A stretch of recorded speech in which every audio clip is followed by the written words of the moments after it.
अचानक से कंधे में दर्द शुरू होना या फिर एंड मूवमेंट्स में कंधे में दर्द होना। इसका मतलब यह है कि हाथ को पूरा ऊपर उठाने में, हाथ को सर के पीछे ले जाने में, इन मूवमेंट्स में दर्द होना, या फिर कंधे की दर्द की वजह से रात की नींद डिस्टर्ब होना। ये तीनों साइंस हैं फ्रोजन शोल्डर की। नमस्ते, मेरा नाम डॉक्टर पुलक वातस्या है। मैं एक ऑर्थोपेडिक सर्जन हूं और आज इस वीडियो में हम बात करेंगे कि फ्रोजन शोल्डर होता क्या है और इसका इलाज क्या है।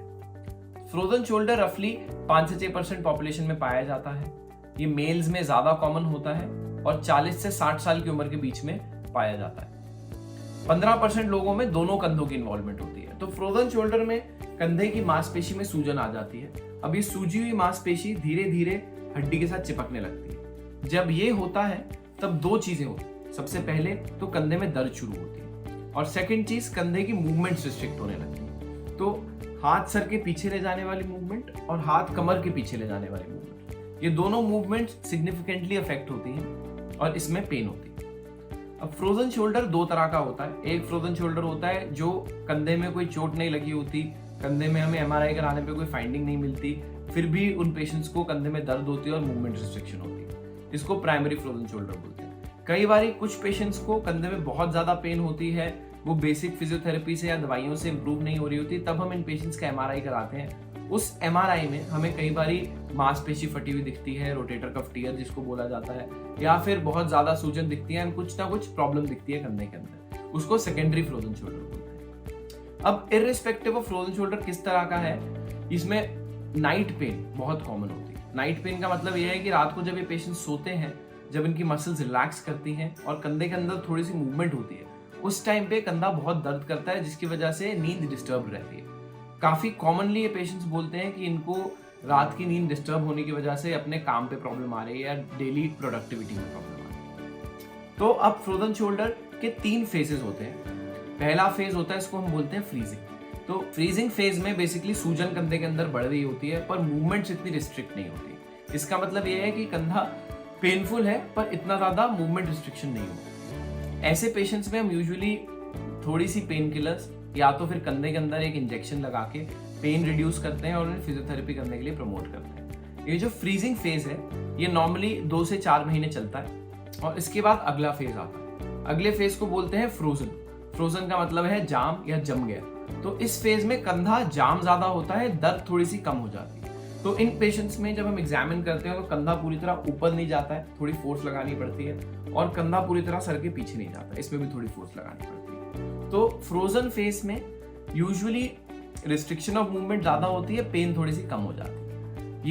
ये फेज 6 से 8 महीने तक लास्ट कर सकता है।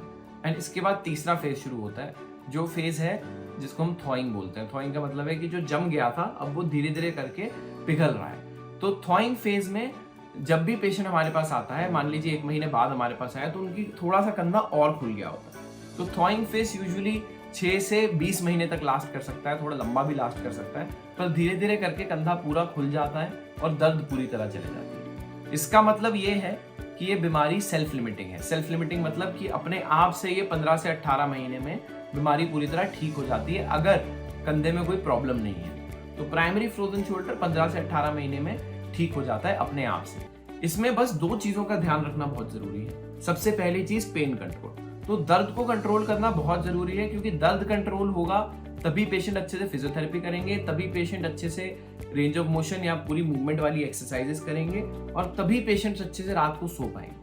ये 3 चीजें बहुत जरूरी हैं, इसलिए पेन कंट्रोल करना बहुत जरूरी है, जो हम दवाइयों से कर सकते हैं या फिर कंधे के अंदर एक छोटा सा इंजेक्शन लगा के कर सकते हैं।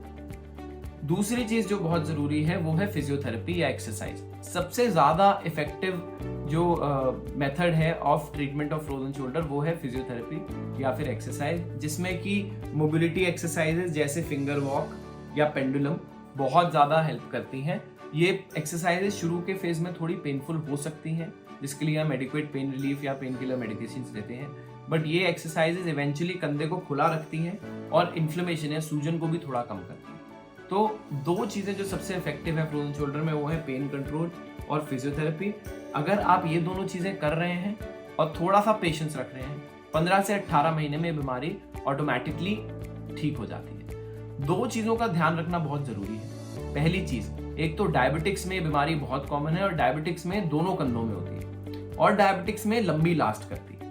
तो अगर आप डायबिटिक हैं तो आपका अपना HbA1c जो 3 महीने वाली डायबिटीज की जांच होती है उसको कंट्रोल करना बहुत जरूरी है, वो 6 के आसपास लाना बहुत जरूरी है। अगर डायबिटीज कंट्रोल नहीं होगी तो फ्रोजन शोल्डर और ज्यादा लंबा टाइम लेगा ठीक होने में और पेन ज्यादा करेगा। दूसरी चीज थायराइड। तो जब भी फ्रोजन शोल्डर के पेशेंट्स हमारे पास आते हैं हम उनका हमेशा एक HbA1c और एक थायराइड फंक्शन टेस्ट कराते हैं, क्योंकि जिन पेशेंट्स को थायराइड होता है, हाइपोथायराइड की दिक्कत होती है, उन पेशेंट्स में भी फ्रोजन शोल्डर ज्यादा कॉमन होता है नॉर्मल पॉपुलेशन से। तो इसलिए आपको ये 2 चीजें रूल आउट करनी जरूरी है कि आपको डायबिटीज तो नहीं है और आपको हाइपोथायराइड तो नहीं है। अगर आपको ये दोनों चीजें हैं तो फिर इन्हें कंट्रोल करना जरूरी है, साथ में physiotherapy and pain relief for frozen shoulder. तो at the end of the day ये जानना जरूरी है कि फ्रोजन शोल्डर एक सेल्फ लिमिटिंग बीमारी है, खुद से ठीक होने वाली बीमारी है। अगर आप फिजियोथेरेपी करते रहेंगे, थोड़ा सा पेन रिलीफ रखेंगे, अपने डॉक्टर को रेगुलर इंटरवल्स में दिखाते रहेंगे और अपनी डायबिटीज कंट्रोल रखेंगे तो फ्रोजन शोल्डर 15 से 18 महीने में या मैक्सिमम 20 महीने में खुद से ठीक होने वाले हैं। अगर फ्रोजन शोल्डर रिलेटेड आपके कोई भी सवाल हैं तो आप कमेंट्स में लिखिए, मैं उस पर वीडियोस बनाने की कोशिश करूँगा। Thank you.